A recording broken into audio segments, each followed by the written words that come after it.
as soon as Parliament can be recalled, the necessary measures will be taken to provide much tougher penalties against people smuggling, including mandatory prison sentences.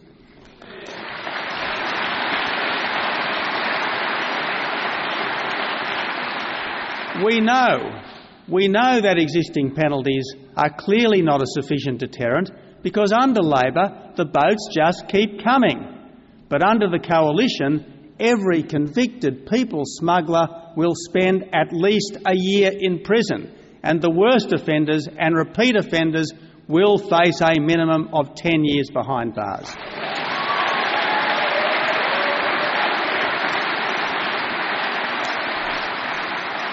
Temporary protection visas will be reinstated and the message will be clear: Australia's borders are back under control and the people smugglers will once more be out of business.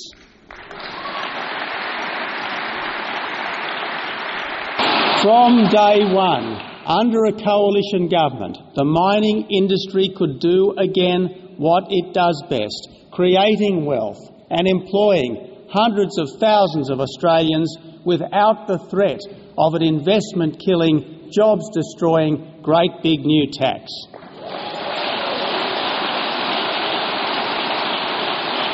From day one, under a coalition government, everyone who uses energy, and that's pensioners, retirees, farmers, families and young people, could live without the threat of a carbon tax or an emissions trading scheme that would raise prices, damage industries and cost jobs.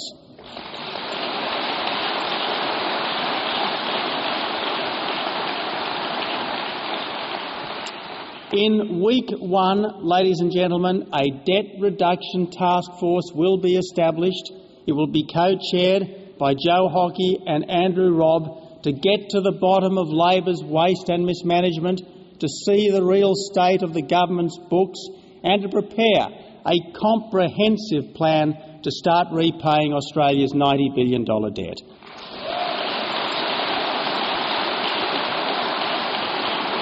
In month one, an economic statement will be issued outlining Australia's financial risks and opportunities and the new government's response to them. The Murray-Darling Plan, the Murray-Darling Basin Plan, buried by Labor, will be released for consultation, and Julie Bishop and I will visit the countries of our neighbourhood to re-establish the bonds of trust broken by the Rudd-Gillard government's preference for a headline over a relationship.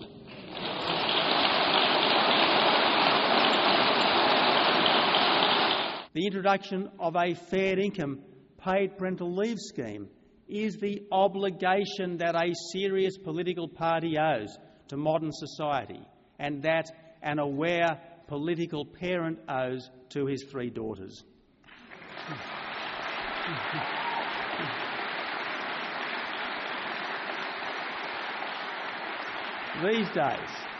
These days, most families need more than one income to survive, and because 62% of mothers are in the workforce just prior to having a baby, paid parental leave reinforces the most conservative instinct of all, the instinct to have a family.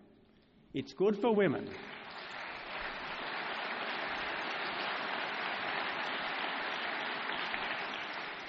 It's good for women because it gives them a real choice to combine paid work and family. It's good for families because it gives them real help when they are most financially vulnerable. Labor's scheme, by contrast, is just a rebadged baby bonus. It's certainly not the real wage that families need to pay their bills and to make ends meet. That's why we will pay replacement wages like the vast majority of schemes right around the world.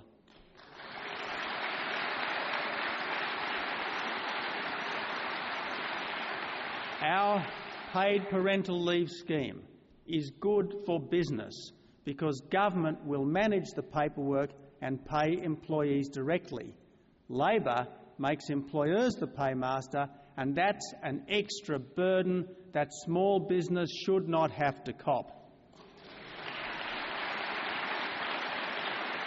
And finally, our paid parental leave scheme is good for the economy because it gives the population participation and productivity boost that's necessary if Australia is to avoid the demographic issues associated with an ageing population.